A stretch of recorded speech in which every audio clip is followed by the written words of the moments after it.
Ankoro yukumo. Adiojo. Eze. Opitago butabadiwo eduka oligude na ate tolingiza ko ya debweru abantu basobola kuba diedo bade joda buchede gwage gwajise ogamba otya lero dibuduji udiutya sina mtawana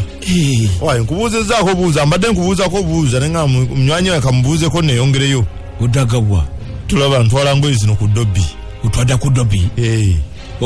nonya no munonyi simanyani ayoza makoti ukoza bakoti atopita ko do budada odeke wado bijugubo kafudo bukoza basuti na bakoti ogoza jo ngaso ina kapande wa ati jode zabo boka babaji obutu akodo buduji teyedaga kale te ulwa kisizikuwa data odida abakoti gadi ambe koti satu dita oyoleza mmeka data sokeda bechi kuda chago dido kubajaga koto diga polisita kwata otyo waliaga polisita ediyo bokoti gabuwe wede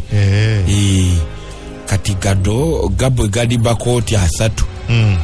wodo geda kukoda ebitwado kubi ogeda kukoda ebitwado kubi nga 10 njozali dadi kuodeza kubitwade ededa daye kusadiddeku anedda awo zimpe ngende bugenzi ate bazo kuziteeka jedi uwa agenda okuzoza azitandisa iza dokubazi jisa kuzinyikawa bubazi ekoti bazoliza omutwalo gumunati sibamalaga zikuba mu mazzi naawe feri wadotuoza bojoza dada jo ojja kujagada deta gwe sente vabu kwasa abidida